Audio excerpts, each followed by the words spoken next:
Democrat and Milwaukee Bucks executive Alex Lasry is running for Senate in Wisconsin after Lasry apparently found the charm of Milwaukee to be shockingly normal compared to his experience living in big coastal cities.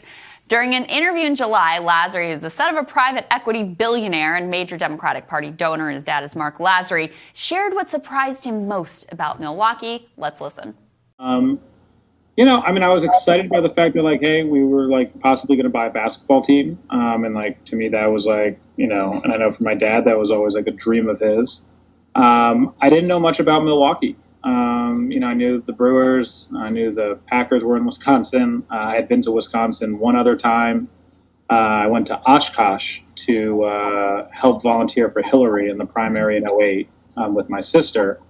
And that was it. My first time to Milwaukee was when we came to meet with Senator Cole about possibly purchasing the team.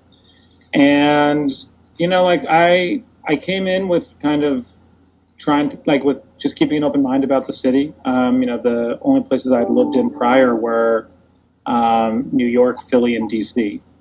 So, kind of bigger East Coast cities. Mm-hmm. And, when I came here, I think what most surprised me about Milwaukee is the fact that Milwaukee has all of the same things that any other city, especially any other big city, has. DC Bureau Chief at The Intercept, Ryan Grammy, joins us now for more on Lasry's candidacy. There's a lot going on there, Ryan. I'm not even sure where to begin. You have the son of a Wall Street billionaire who's running for Senate, who is it surprised me how awesome it is compared to all these other big cities that I have. It has some of the same amenities. Just break us down for what's going on here. So in their very worst nightmares, this is how a lot of Midwestern people think that coastal people think of them. And to see him actually expressing it, and not just expressing it in a public forum, but this is July 2020. And so you have to assume that by that point, he had made the decision that he was going to run for Senate against Ron Johnson. These are 6-year terms. Everybody knew Ron Johnson was up in 2022. People like Alex Lasry think about their careers and their life ambitions in longer term arcs. So by July 2020, he knows he's going to be running for Senate in the state of Wisconsin. And so the only thing that you can conclude from that is that he felt like the comments that he was making were endearing, that it would show the people of Wisconsin that he thinks they're great. That he came in at first. He stops himself and says that he came in with an open mind. So we don't know what he was going to say when he said he came into Milwaukee. He edits it to came in with an open mind, and then finds himself pleasantly surprised. And so he assumes that people on the other end of that are going to say, "Well, that's great. Wow, this guy who lived in all of these cool places thinks that we're actually almost as cool as well." And so, maybe he should be the guy that represents us in the United States Senate. Yeah, so there's the amazing, what really surprised me is they've got bars and restaurants. Who knew, right? Then there's also the cringy revelation that the first time he went was to canvass for Hillary Clinton, and that was the only previous time that he'd been in the state. Look, it's just the whole thing paints a picture of someone who was wildly out of touch with the state. Daddy owns the Bucks. He's an executive in the organization. He'd never even been to the state until he decided basically that he had these political ambitions, and is pleasantly surprised to discover that they don't have 3 heads and they like to also go to bars and have an art scene sometimes. Right. And the way he talks about coming to Milwaukee for the first time, like you said, first he came to Oshkosh to canvass for Hillary Clinton. Then he says, the first time I'd ever been to Milwaukee, I came with my dad because we were thinking of buying the Bucks. Came to meet with Senator Cole. So this is highly 2014. relatable. So that deal settled in, I believe, August of 2014. So at around that time or a bit after that, that's when he moved to become an executive at his dad's basketball team. His entire career, though, if you follow it, has been following in the wake of his dad's business and his political giving. In college, he interned at Goldman Sachs, where his dad is a major client. His dad was a bundler for Obama.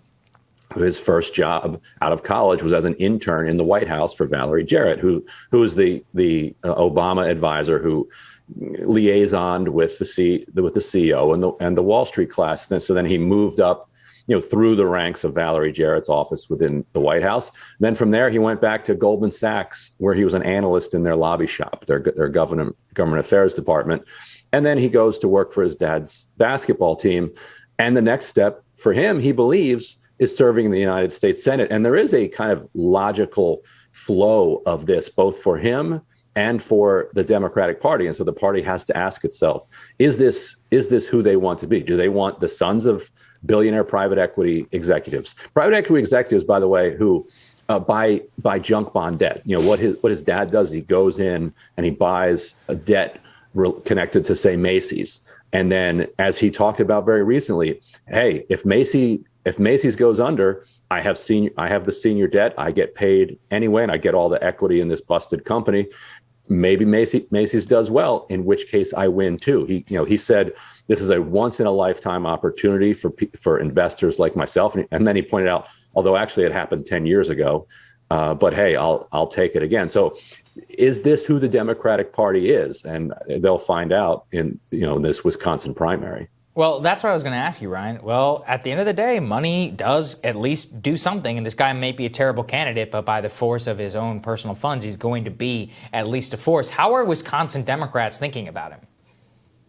Well, the Wisconsin Democrats, a lot of them don't think that this profile is electable statewide. I mean, it's overcoming the carpetbagger reputation was going to be difficult before these comments aired. And on top of that, loving Milwaukee or Madison doesn't actually help you in a lot of the rural parts of the state. He would almost have been better off if he'd have come in and started trashing Milwaukee, because then he could try to at least populously appeal to the rural sections. But like you said, he's going to have endless money to spend on the primary. And Facebook's new decision, that not to allow political advertising, is going to have repercussions in this race. There is a former state majority leader who was a Bernie delegate named Tom Nelson, who is a county commissioner in a Trump area of the state, who is running. That candidate, he can't target progressive voters or Bernie voters on Facebook because of Facebook's new approach to political advertising. We're not sure how long Facebook's going to leave that in place or whether it's going to be indefinite. Progressives don't like to talk about it, but the way that people like AOC and other left-wing candidates reach people is by targeting on Facebook. Find me the people who are Bernie Sanders supporters, essentially. And that's how you build your small dollar army. And once you've built that, then you can build grassroots momentum, small donor base. But it's sort of like a chicken and egg thing. It's very difficult to get that going if you can't find those people. Yeah, I think you are right to highlight it as kind of a microcosm of the battle within the Democratic Party right now. Ryan, so great to have you on this. Thank you. Thank you, Ryan. Yeah, you got it. See you, man. Coming up, former Amazon worker and labor organizer Chris Smalls. He's going to talk about the lawsuit that New York filed against that company when Rising returns.